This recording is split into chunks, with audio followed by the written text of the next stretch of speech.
Ibrahim Traore is left speechless after Barack Obama's statement.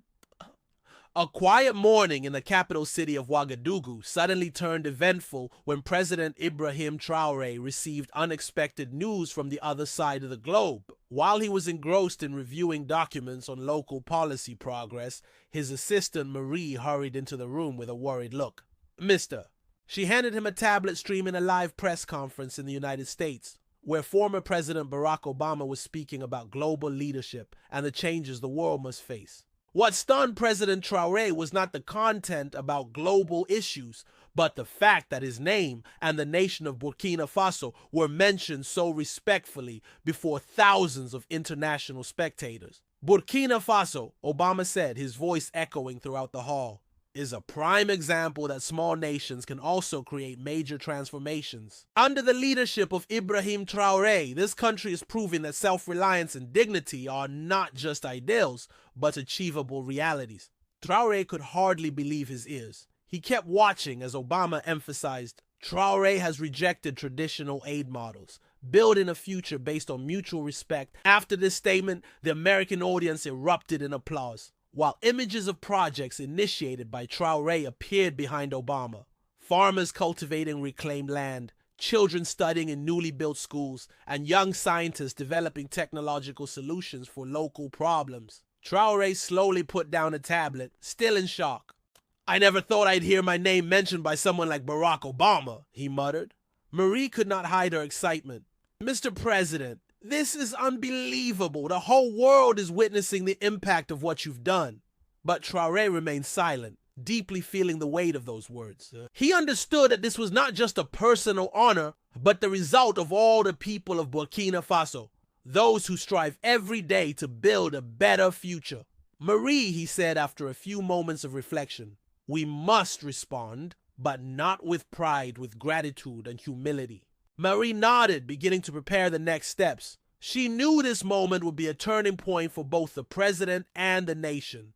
The very next day, Traore held a press conference at the presidential palace to officially respond to the global recognition. The hall was packed with local and international journalists. Appearing in traditional attire, he began his speech calmly but resolutely.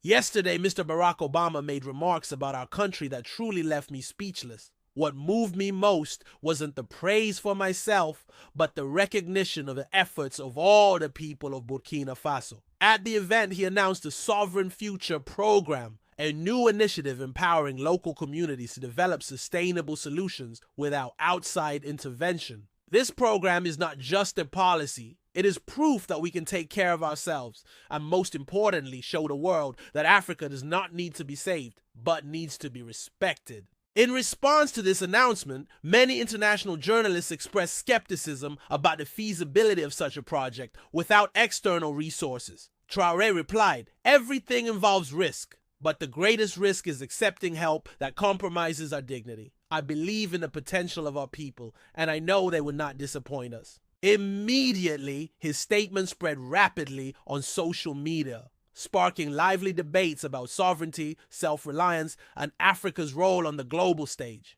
Hashtags like "Hold Respect for Africa" and "Leadership with Dignity" became widespread, highlighting the importance of community-centered policies.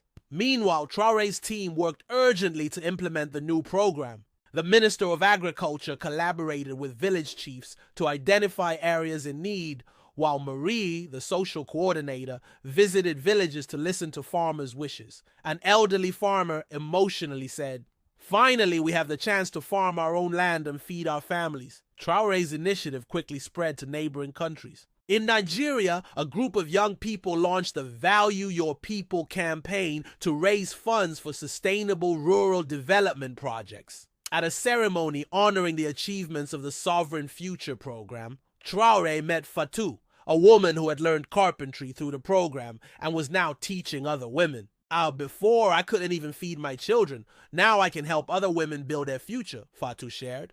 In an emotional speech, Traore affirmed, "We are not here just to celebrate numbers or policies." From the United States, Barack Obama continued to express his admiration for Traore in a live broadcast. He is showing that true leadership is listening to the people and acting with humility. These words were once again widely shared, highlighting the message that acts of kindness and genuine leadership can unite people across the world. Under Ibrahim Traore's leadership, Burkina Faso is becoming a symbol of a self-reliant, confident, and aspiring Africa, where bridges of dignity and knowledge are built by the hands of its own people. And that is the greatest legacy any leader could hope to leave for future generations.